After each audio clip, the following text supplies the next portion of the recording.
คัญคือการรักษาจิต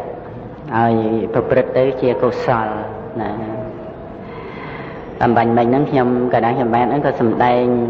អំពីរឿងរក្សាចិត្តហ្នឹងដែរនៅវត្តសំពៅមាសកន្លះម៉ោងក្នុងពិធីបុណ្យកសាងព្រះពុទ្ធបដិមាយកទៅខាងខេត្តកំពង់ឆ្នាំងនឹងជួយរក្សាចិត្តចាស់បុណ្យពីព្រោះមនុស្សតិចមិនសូវច្រើនទេកន្លះសាលាអង្គការពីបុណ្យថ្ងៃសុក្រនោះការប្រាក់កសាងព្រះសក្យមុនីចេតិយទៅគិរីរម្យនោះនឹងពុទ្ធបរិស័ទច្រើនពេញសាលាហ៊ីទៅក្រៅនឹងបានប្រាក់ហ្នឹងក៏ច្រើនប្រាក់កសាងព្រះសក្យមុនីចេតិយថ្ងៃហ្នឹងបានច្រើនណាចិត្ត10000ណាកសាងในថ្ងៃនេះគ្នាតិចអញ្ចឹងសម្ដែងពធហ្នឹងជួយរក្សាចិត្តគាត់កុំឲ្យរអាក់រអួលកម្មកុសព្រោះគាត់ផ្ដាំលោកគ្រូដែរថាលោកគ្រូជួយជម្រាបញាតិញោមផងបានជម្រាបតែម្ដងពីថ្ងៃមុននៅសំពៅម៉ែហ្នឹងតាមពិតបុណ្យកុសលយើងរក្សារៀងខ្លួនចម្រើនរៀងខ្លួនម្នាក់ឯងសំបីតែនៅម្នាក់ឯងក៏ចម្រើនបុណ្យកុសលតែឯងចឹងទៅណាមិនចាំបាច់ទៅគ្នាមកច្រើនអីមិនចាំបាច់តតែប្រាក់ច្រើនទេណាជួនកាលគ្នាមកច្រើនប្រាក់ច្រើនហ្នឹងវាទៅជាលោភៈកើតឡើងក៏មានមិនមែនសុទ្ធតែកុសលទេនឹងអញ្ចឹងវាតេតងនឹងការអប់រំសតិប្បដ្ឋានមានសតិសម្បជញ្ញៈហ្នឹងរលឹកដឹងសភាពនៃចិត្តទៅអាចរក្សាចិត្តនឹងឲ្យបានជាកុសលតជាប់គ្នាសំបីកុសលបន្តិចបន្តួចរើសសារាមតងរើសថង់មួយកប៉ង់មួយពីដីវត្តហ្នឹងក៏អាចដើម្បីនឹងជាកុសលចិត្តកើតឡើងរឿងសំខាន់គឺជំនួសអកុសលក្នុងជីវិតយើងរាល់ថ្ងៃអកុសលនឹងកើតបន្តគ្នាទៀតវាតតែមានកុសលកើតឡើងនឹងទានសិលភាវនាអីហ្នឹងចឹងទៅបានវាកាត់នៅអកុសលហ្នឹងជាចំណោះដោយកុសលថ្នាក់ទានថ្នាក់សិលថ្នាក់ភាវនានោះហើយបើកុសលហ្នឹងថ្នាក់ទានថ្នាក់សិលភាវនាហ្នឹងមិនបានកើតឡើងមិនបានចម្រើនទេអាហ្នឹងលោភៈច្រើនជាងគេតាំងពីបើកភ្នែកឡើងទាំងដែលមិនបានដឹងថាជាអកុសលផងចឹងដូច្នេះគុណធម៌ថ្នាក់សតិប្បដ្ឋាននេះជាជំនួយឧបការៈដើម្បីបានដឹងសភាពនៃចិត្តក្នុងជីវិតរាល់ថ្ងៃហ្នឹងវាមានចិត្តអីខ្លះដើម្បីអីដើម្បីមានការចម្រើននៅកុសលធម៌ឲ្យបានច្រើនមិនមែនខ្លួនយើងអ្នកចម្រើនទេគឺសតិសម្បជញ្ញៈហ្នឹងជាបច្ច័យជាឧបនិស្សយបច្ច័យបើកាលណាបើដឹងថាវាជាអកុសលទៅវាសង្រួមហ្នឹងទេសង្រួមដោយសិលសង្រួមដោយភាវនាសមថភាវនាវិបស្សនាភាវនារារាំងហាមឃាត់នៅអកុសលមិនឲ្យចម្រើនច្រើននឹងនៅពេលដែលយើងនិយាយពីរឿងនេះពីរឿងនោះក៏អាចមានសតិសម្បជញ្ញៈនឹងដឹងថានិយាយដោយចិត្តអីបើដឹងថាដោយលោភៈដោយអកុសលដោយទោសៈដោយការអអន់ក៏ទប់ស្កាត់ហាមឃាត់នៅអកុសលហ្នឹងកុំឲ្យវាចម្រើនដោយសតិសម្បជញ្ញៈហើយបើខ្វះការអប់រំសតិសម្បជញ្ញៈហ្នឹងនិយាយរឿងអីក៏គិតថាឲ្យតែគេបានសប្បាយចិត្តឲ្យតែគេបានស្ដាប់ចឹងទៅជួនកាលក៏ជាប់នឹងរឿងខ្លួនឯងពីអតីតពីមុនអីចឹងមកក៏អស់មកសទុះធំទៅទាំងដែលអ្នកស្ដាប់ហ្នឹងក៏មិនបានជាប្រយោជន៍តែក៏សប្បាយចិត្តនឹងការនិយាយពីរឿងខ្លួនឯងនឹងការរឿងខ្លួនឯងពីសម័យលោកពុទ្ធហ្នឹងក៏និយាយអស់មកសទុះទៅអត់បានដឹងថាតើនិយាយដោយចិត្តអីហ្នឹងព្រោះសតិសម្បជញ្ញៈហ្នឹងមិនចម្រើនតែកាលណាសតិសម្បជញ្ញៈកើតឡើងដឹងសភាពនៃចិត្តដែលជាបច្ច័យនាំឲ្យនិយាយពេលហ្នឹងវាជាចិត្តអីតែកាលណាដឹងថាវាជាលោភៈឬវាជាទោសៈអាហ្នឹងវារង្គៀសនឹងចិត្តជាអកុសលហ្នឹង ពុទ្ធបរិស័ទយើងខ្ពើមលាមកទេខ្ពើមទេហ្នឹងអញ្ចឹងលាមកដែលគួរខ្ពើមជាងលាមកករិស័កនោះគឺចិត្តអកុសលណាទេហ្នឹងដែលគួរខ្ពើមជាងអញ្ចឹងកាលណាបើសតិសម្បជញ្ញៈហ្នឹងចម្រើនឡើងដឹងថាវាជាលាមកក្នុងចិត្តហ្នឹងក៏ត្រូវមានការសង្រួមដើម្បីនឹងដកខាត់ដើម្បីនឹងសម្អាតដើម្បីលាងទៅដោយទឹកគឺកុសលអាហ្នឹងសំខាន់ណាស់សតិសម្បជញ្ញៈហ្នឹងនឹងយើងហៅអ្នកដតីមកទឹកទលេឡើងហ្នឹងនៅពេលហ្នឹងបើសតិសម្បជញ្ញៈកើតឡើងដឹងថានិយាយដោយចិត្តអីហើយគេឲ្យមើលទឹកទលេឡើងហ្នឹងម្នាក់ក៏ឆ្លើយមកហ្នឹងជន់នៅស្រុកចិនណាទឹកហ្នឹងវាហូរមកតាមទលេមេគង្គហ្នឹងនិយាយហ្នឹងគឺនិយាយដោយចិត្តអីអាហ្នឹងមានសតិសម្បជញ្ញៈមិនមែនសិតតែនិយាយដោយលោភៈទេមិនមែនសិតតែដោយទោសៈទេវាអាចនិយាយដោយកុសលចិត្តដែរព្រោះការនិយាយដោយមេត្តាដោយការរាប់អានដើម្បីឲ្យមានមេត្រីភាពដើម្បីកម្ចាត់បងនៅពីវេរាដើម្បីកុំឲ្យមានការស្អប់គ្នាក៏និយាយទៅសំដីហៅគេឲ្យមើលសួនច្បារហៅមើលមេឃហៅមើលពពួកហ្នឹងវានៅលើខ្លួនឯងនឹងឯងដែលដឹងថាតើនិយាយដោយចិត្តអីវាអាចនិយាយដោយចិត្តប្រកបដោយមេត្តាករុណាមុទិតាអីចឹងដើម្បីការរាប់អានមិនច្រណែនមិនឈ្លាននេះមិនខឹងមិនក្រោធមិនចងគំនុំគុំគួនឬក៏និយាយដោយលោភៈអាហ្នឹងវានៅលើខ្លួនយើងណាទៀតដែលនិយាយរាល់ពេលវេលាហ្នឹងគឺនិយាយដោយចិត្តជាកុសលឬអកុសលនឹងកុសលនិងអកុសលមានគ្រប់ពេលអញ្ចឹងនៅពេលដែលមានកាយវិញ្ញាតវិជ័យវិញ្ញាតកើតឡើងគឺសិតតែកុសលឬអកុសលហើយទៀតតែយើងដឹងទេនៅពេលយើងលើកដៃលើកជើងឈានទៅមុខឈានថយក្រោយកំពុងអង្គុយកំពុងទប់ខ្លួនឲ្យត្រង់ហ្នឹងប្រទៅដោយអរិយាបថអង្គុយអីហ្នឹងតែដោយចិត្តអីនេះគឺតលទៅសតិសម្បជញ្ញៈទៅអាចដឹងបានហើយសតិសម្បជញ្ញៈហ្នឹងមានឧបការៈគុណណាកាលណាបើដឹងជាអកុសលចម្រើនឡើងច្រើនឡើងចឹងទៅក៏នាំឲ្យមានការបំពេញនៅកុសលធម៌សំបីទ្រង់ទ្រាយខាងក្រៅតិចតួចក៏ដោយមើលទៅមិនជាសំខាន់អីទេការងារខាងក្រៅគ្រាន់តែហុចនេះហុចនោះបម្រើប្រសង់ឬក៏គ្រាន់តែតាំងចិត្តឲ្យបានល្អមិនខឹងមិនក្រោធមិនចំណែនមិនស្អប់អ្នកដទៃអីប៉ុណ្ណឹងគិតថាមិនជាកុសលអីសោះព្រោះយើងអត់បានធ្វើអីដោយកាយវាចាផងក៏ប៉ុន្តែរឿងសំខាន់គឺកុសលចិត្តដែលកើតឡើងក្នុងពេលហ្នឹងវាជំនួសអកុសលអាហ្នឹងទោះជាទ្រង់ទ្រាយខាងក្រៅធំដុំគ្រាន់តែរើសសម្រាមឬដុំថ្មអីដែលវាទៅផ្លូវដើរអីតែប៉ុណ្ណឹងយើងមើលទ្រង់ទ្រាយវាគ្មានអីសំខាន់ទេប៉ុន្តែសំខាន់ត្រង់ដែលកុសលចិត្តកើតឡើងហ្នឹងជំនួសអកុសលធំដុំណាប្រសិនបើថាទៅធ្វើអីបន់តូចតាចប៉ុណ្ណឹងនឹងគឺជាអកុសលចិត្តដែលកើតឡើងវាអាចជាអកុសលកើតឡើង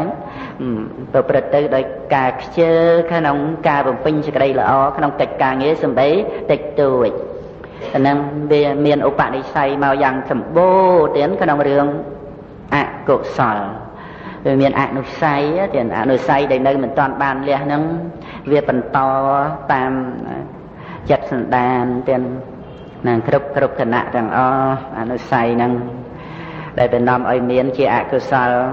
ជាបរិយុទ្ធានកិលេសរូបរំដានចិត្តឬក៏កិលេសដែលក្រោធក្រៀតចឹងទៅនាំឲ្យប្រព្រឹត្តទុច្ចរិតហើយការសន្សំកុសលព្រះធម៌ព្រះអង្គមិនបានសម្ដែងថាអនុស្ស័យដែរទេប៉ុន្តែឧបនិស្ស័យណាព្រោះជារឿងដែលត្រូវអប់រំជារឿងដែលត្រូវសន្សំជារឿងដែលត្រូវចម្រើនដើម្បីចូលទៅលះអកុសលនោះ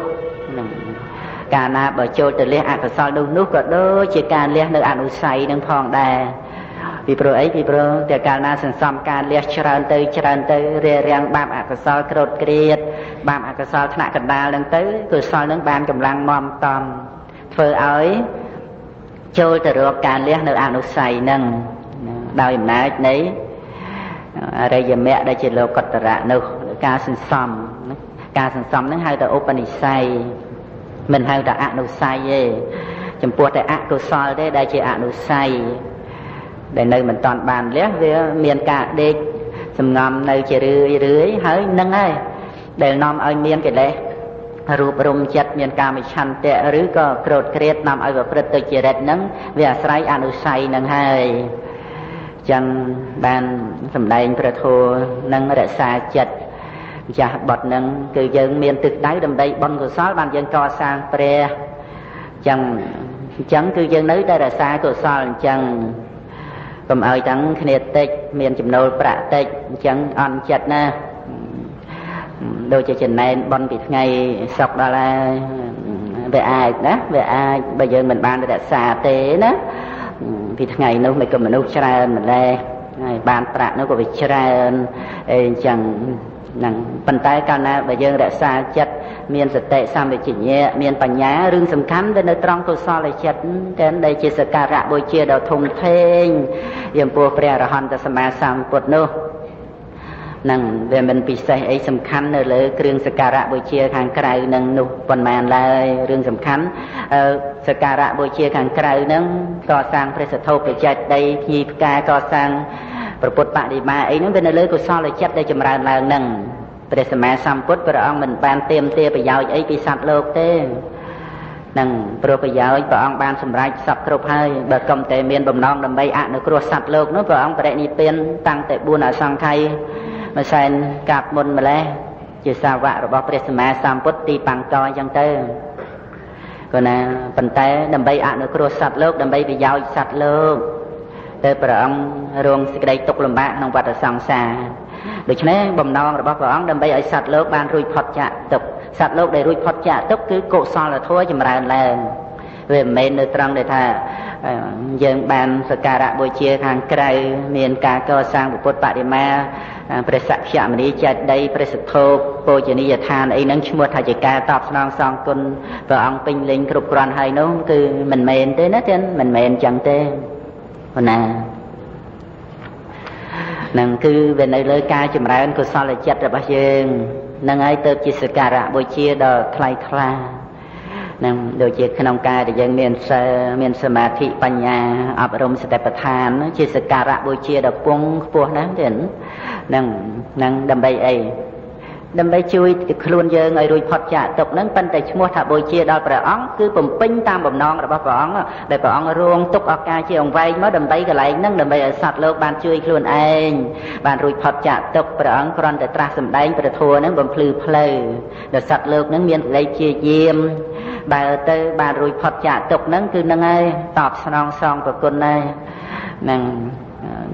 គឺសំទៅតាមដែលព្រះអង្គរងសេចក្តីទុក្ខឱកាសជាអង្វែងមកហ្នឹងគឺបានសត្វលោកហ្នឹងបានរួចផុតចាកទុក្ខសំតាមបតិករណារបស់ព្រះអង្គចឹងដូច្នេះការរក្សានៅកុសលចិត្តនឹងឯងឲ្យចម្រើនហ្នឹងគឺមិនចាំបាច់តេតិនអីជាមួយនឹងអ្នកដទៃទេព្រោះអ្នកដទៃដែលទៅច្រើនក្តីបានប្រាក់ច្រើនក្តីមិនមែនអ្នកដទៃនឹងឯងគេល្អជំនួសយើងឡើយអ្នកដទៃគេបានបន់ក៏ជាសម្បត្តិរបស់អ្នកដទៃទៅនឹងឯចំណែកខ្លួនយើងជាម្ចាស់បុណ្យក្តីឬក៏ជាអ្នកដែលជាភ្ញៀវក្តីត្រូវរក្សាខ្លួនដោយខ្លួនឯងមិនអាចមានអ្នកដទៃណាល្អជំនួសយើងបានឡើយហ្នឹងហើយក៏មិនអាចមានអ្នកដទៃណារួចផុតចាកទុក្ខជំនួសយើងបានដែរអាហ្នឹងវាត្រូវតែយើងស្គាល់ខ្លួនយើងទទួលខុសត្រូវចំពោះខ្លួនយើងដោយការបំពេញសេចក្តីល្អវាចាកនៅអំពើអាក្រក់ផ្សេងក្នុងជីវិតរាល់ថ្ងៃនឹងគឺត្រូវតែសង្វេគវត្តសង្សារយើងនៅជុំគ្នាញាតិមិត្តបងប្អូនភរិយាស្វាមីណាទៀតវាអត់មានប្រយោជន៍អីសម្រាប់យើងត្រង់ដែលឆ្លោះតោះតេងគ្នាក្នុងក្រុមគ្រួសារជាមួយនឹងអ្នកដទៃយ៉ាងណាព្រោះថាដំណើរវត្តសង្សារគ្រាន់តែជាការជួបគ្នាដោយការជួបគ្នានៅនឹងសាលាសំណាក់តែប៉ុណ្្នឹងឯងនឹងព្រោះជីវិតគឺជាការដើរផ្លូវទៀតនឹងរូបរាងកាយនេះគ្រាន់តែជាសាលាសំណាក់តែប៉ុណ្ណោះដូច្នេះយើងត្រូវបែកគ្នានឹងយើងត្រូវបែកគ្នាដែលយើងជួបគ្នានឹងសាលាសំណាក់យើងត្រូវបែកគ្នារៀងខ្លួនកុំថាជាភរិយាស្វាមីហើយនឹងយើងអាចដើម្បីមានសេចក្តីប្រមាទក្នុងរឿងផ្សេងឬក៏មេត្តាបិតាជាមួយកូនប្រុសស្រីព្រោះវាអត់មានអីជួយគ្នាបានក្នុងរឿងបំពេញសេចក្តីល្អឡើយនឹងយើងចាំអញ្ចឹងណាអ្នកដទៃមិនអាចល្អជំនួសយើងបានទេ ជាអ្នកដតីទាំងសំបីដែលថាមេត្តាបិតាក៏ឈ្មោះថាអ្នកដតីដែរណាមិនទេមិនបានថាអ្នកដតីព្រោះវាមិនមែនយើងហ្នឹងអញ្ចឹងដូច្នេះអ្នកដតីណាក៏ដោយមិនអាចល្អជំនួសយើងមិនអាចរួចផុតពីអបាយភូមិជំនួសយើងបានទេគឺខ្លួនយើងនឹងឯងអញ្ចឹងត្រូវសង្វេគអញ្ចឹងណាហ្នឹងហើយយើងវិជ្ជពេសំពេកម្មម្នាក់រៀងខ្លួននឹងទទួលនៅវិបាករបស់កម្មរៀងខ្លួនក្នុងជីវិតយើងនឹងយើងត្រូវសិក្សាពីវិបាករបស់កម្មដើម្បីកាត់បន្ថយនៅការប្រកាន់ទៅជាមួយនឹងអ្នកដទៃដែលយើងគិតថាអ្នកដទៃធ្វើយ៉ាងនេះយ៉ាងនោះចំពោះយើងតែកាលណាបើយើងសិក្សាអំពីរឿងវិបាករបស់កម្មហើយក៏យើងឃើញថាវានៅលើកម្មជាបច្ច័យ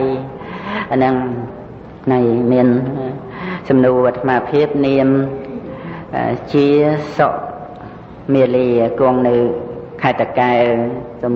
សាកសួរបញ្ហាលោកគ្រូព្រះអង្គធ្វើទុក្ករកិរិយាអស់6ព្រះវស្សាតើមកពីកម្មអ្វីនឹងមាននៅក្នុងគម្ពីរអបទានមានសម្ដែងពីបុព្វកម្មរបស់ព្រះអង្គដែលព្រឹត្តទៅក្នុងរឿងអកុសលផ្សេងជាង10មុខក្នុងហ្នឹងទេរឿងនេះគឺព្រះអង្គក្នុងកាលនោះជាចោតបាលមាននុកក្នុងផែនដីហ្នឹងហើយណាទាំងផតកັບហ្នឹងហ្នឹងចោតបាលមាននុកហ្នឹងក្នុងសាសនាព្រះសម្មាសម្ពុទ្ធកស្សបៈទស្សពលហ្នឹងបានពោលពាក្យដោយអកុសលចិត្តដែលមិនជឿនៅគុណបរតនត្រ័យពោលពាក្យចំពោះព្រះសម្មាសម្ពុទ្ធកស្សបៈហ្នឹងថាមិនអាចត្រាស់ដឹងបានទេក្នុងការព្យាយាមបំពេញនៅនៃកម្មបារមីដើម្បីឲ្យបានត្រាស់នោះនឹងមិនងាយអីដើម្បីនឹងបានត្រាស់ឡើយវាសម្ដីដែលពោលទៅដោយមិនបានជឿគុណព្រះសម្មាសម្ពុទ្ធដោយមិនមានសេចក្តីជ្រះថ្លាហ្នឹងមានកម្មពីតរាមកព្រះអង្គក្នុងការធ្វើនៅសេចក្តីលំបាកនឹងអស់6ឆ្នាំខ្វះ2ខែអាហ្នឹងរាប់តាំងតែពីព្រះអង្គចេញទៅសាងបភ្នោះហើយណាតែមុនដំបូងព្រះអង្គមិនទាន់បានធ្វើទុក្ករកិរិយាអីទេព្រះអង្គចូលទៅរកឡារៈតបោះវតកៈតបោះអីចឹងសិនបានសម្រេចឈាមសមាបត្តិអីចឹងទៅប៉ុន្តែឃើញថាមិនមែនជាផ្លូវដើម្បីរួចផុតចាកទុក្ខនឹងបានព្រះអង្គទ្រង់ព្យាយាមដោយខ្លួនព្រះអង្គតែនិយមទៅតាមសម័យនឹងដែរគឺធ្វើទុក្ករកិរិយាហ្នឹងនិយមណាចឹងហើយក៏ណាអស់កាលដែលយូរក្រោយមកក៏ព្រះអង្គទ្រង់ជ្រាបដោយយោនិសោមនសិការៈថាមិនមែនជាផ្លូវត្រាស់ដឹងនឹងឯងទៅព្រះអង្គទ្រង់ទទួលចង្ហាន់បន្តិចរហូតបានមកទទួលចង្ហាន់នាងសុជាតាទៅបានត្រាស់ដឹងហ្នឹងវាចាទៀតឃើញទេដូចជាបបាទទេវានំវយៈទេសៈអញ្ចឹងតែពោលស្ដីថាដល់ព្រះវិជ័យកពុទ្ធដែលមកបិណ្ឌបាតទឹកឃ្មុំថាជាមួយនឹងប្អូនទេប្អូនហ្នឹងបានមកជាបាទធម្មាសោកតែបងរបស់បាទធម្មាសោកបងទី2នឹងឯងដែលពោលថាតាមចាប់ឲ្យបានហើយបោះទៅកណ្ដាលសមុទ្រវាមានកម្មពីបរិយាមកវាចាដែលពោលប៉ុណ្ណឹងព្រះអង្គត្រូវមកកើតនៅកណ្ដាលកោះក្នុងសមុទ្រទៅហើយបងទាំងអស់នោះបានទៅជានិក្រូតសាមណេរនោះអាហ្នឹងក៏ស្ដីថាដែរថាមនុស្សស្លៀកពាក់អញ្ចឹងពួកតកូលចន្ទដៀលហើយនឹងថាដោយមិនពេញចិត្តព្រោះស្ដាយទឹកខ្មុំមកប៉ុន្តែក្រោយមកបានមានសេចក្តីត្រេកអរតាមប្អូនដែលបញ្ញែបញ្យលពាក្យសម្ដីដែលនិយាយរបស់ប្អូនហ្នឹងក៏ល្អណាស់មានចិត្តមេត្តាសប្បុរសជួយធ្វើម៉េចឲ្យបងហ្នឹងវិលត្រឡប់ពីការស្ដាយទឹកខ្មុំពីការខឹងក្រោធហ្នឹងឲ្យមកចេះត្រេកអរនឹងទាននៅកុសលនិយាយតល់តែបងហ្នឹងសប្បាយចិត្តត្រេកអរក្នុងការដែលបានធ្វើទានទឹកខ្មុំហ្នឹងប៉ុន្តែកម្មពីវរិយមានហើយជាស្រេចបានទៅជានិក្រូតសាមណេរកើតនៅនឹងដើមនិក្រូតត្រូវពួកចន្ទដៀលនឹងទំនុកបំរុងអស់7ឆ្នាំហ្នឹងដែលស្ដីថាដល់ព្រះវិជ័យកពុទ្ធនោះវាមានកម្មពីវរិយទាំងពាក្យសម្ដីហ្នឹងគឺជាការងារមួយសំខាន់ណាយើងមិនអាចនិយាយមិនគិតបានទេណាយើងកុំគិតថាយើងទៅធ្វើការងារនៅក្រសួងធ្វើការងារនៅរោងចក្រឬក៏ធ្វើការងារនៅស្រែនៅចំការអីទៅថាជាការងារសំខាន់អត់ទេសម្ដីដែលយើងនិយាយរាល់ថ្ងៃនៅទីណានៅកន្លែងណាហ្នឹងយើងត្រូវដឹងថាជាការងារមួយសំខាន់ណាពាក្យសម្ដីហ្នឹងណា និយាយមិនត្រូវនិយាយមិនល្អអាហ្នឹងវាមិនខុសអីអំពី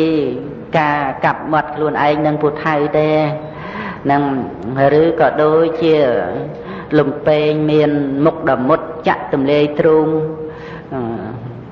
នឹងមុតធ្លុះដល់បេះដូងអ្នកដតីដោយសេចក្តីថាធ្វើឲ្យអ្នកដតីនឹងឯងមានសេចក្តីលំបាកតាមផ្លូវចិត្តព្រោះពាក្យសម្ដីអាហ្នឹងអញ្ចឹងហើយក៏វាអាចទៅជាកម្មដែលនឹងត្រូវឲ្យផលសំគួរទៅតាមកម្មនោះដែលជាវជ័យកម្មហ្នឹងពាក្យសម្ដីអញ្ចឹងត្រូវប្រយ័ត្នក្នុងការនិយាយហ្នឹងពាក្យសុភាសិតហ្នឹងថាម៉េចគឺថាអ្នកឆ្លាតទុកអណ្ដាតនិងបេះដូងណានឹងគឺបានសេចក្តីថាផ្ញើជាមួយនឹងចិត្តផ្ញើជាមួយគ្នានឹងគំនិតមុននឹងនិយាយគឺត្រូវគិតពិចារណាបានច្រើនដងសពគ្រប់មានហេតុមានផលនឹងនិយាយទៅកុំឲ្យវាកើតបាបអកុសលព្រោះហេតុទៅពាក្យសម្ដីរបស់ខ្លួនព្រោះវាអត់មានអ្នកណាមកលិខិតជីវិតឲ្យយើងក្រៅតែអំពីអំពើកម្មខ្លួនយើងរាល់ថ្ងៃនេះឯងដែលជាអ្នកធ្វើពុំសាងពូជឲ្យខ្លួនឯងនឹងអញ្ចឹងណាយើងនឹងឯងដែលជាអ្នកកំណត់វាសនាជីវិតឲ្យខ្លួនយើងនឹងយើងត្រូវតែមានខ្លួនឯងជាមិត្តមានខ្លួនឯងនឹងឯងនាំមកនៅសេចក្តីសុខឲ្យខ្លួនឯងក្នុងអនាគតតទៅកុំឲ្យមានខ្លួនឯងជាសត្រូវជាមួយនឹងខ្លួនឯងនាំឲ្យខ្លួនឯងមានសេចក្តីទុក្ខលំបាកជាអនេកបការតទៅនោះនឹងអញ្ចឹងមនុស្សល្ងងទុកបេះដូងនឹងអណ្ដាតដោយសេចក្តីថាវានៅលើអណ្ដាតចង់និយាយយ៉ាងណាក៏និយាយទៅរួចបានគិតតាមក្រោយនឹងមនុស្សល្ងងទុកបេះដូងនឹងអណ្ដាតមនុស្សឆ្លាតទុកអណ្ដាតនឹងបេះដូងណានឹងហើយសំណួរមួយទៀតថាអ្នកដែលបានស្ដាប់ធម៌ហើយបានសម្រេចសោតាបត្តផលឬក៏សោតាបត្តមៈអីជាដើមរហូតដល់អរហត្តផលនោះតើសម្រេចនោះសម្រេចដូចម្ដេចនឹងរួចទៅសូមជូនពរលោកគ្រូឲ្យមានអាយុ100ឆ្នាំហើយសូមឲ្យបានរួចផុតចាកទុក្ខណាសាធុទាំងហ្នឹងគឺការស្ដាប់ព្រះធម៌ហ្នឹងជាមួយគ្នានឹងសតិសម្បជញ្ញៈជាមួយគ្នានឹងការរលឹកដឹងនៅសភាវៈធម៌ទៅតាមសេចក្តីពិតពីព្រោះការស្ដាប់ព្រះធម៌យើងស្ដាប់រឿងឬយើងស្ដាប់ពាក្យហ្នឹងប៉ុន្តែសភាវៈដែលប្រកបនោះមានលក្ខណៈយ៉ាងណាដូចជាសោតវិញ្ញាណអីអញ្ចឹងហ្នឹងយើងឮតែសោតវិញ្ញាណប៉ុន្តែលក្ខណៈនៃការឮនោះតើវាប្រកបដោយសតិដែរឬទេនៅពេលដែលស្ដាប់ព្រះធម៌ហ្នឹងសភាពនៃមโนទ្វារវិធ័យចិត្តដែលដឹងសេចក្តីនៃព្រះធម៌ហ្នឹងតើប្រកបដោយសតិដែរឬទេនៅពេលដែលស្ដាប់ព្រះធម៌ហ្នឹងវាអាចមានអកុសលកើតឡើងក្នុងពេលដែលស្ដាប់ហ្នឹងតើប្រកបដោយសតិដែរឬទេកាលណាបើលក្ខណៈនៃសភាវៈប្រកបដោយសតិនឹងទៅចូលទៅក្នុងធម៌បរិបត្តិ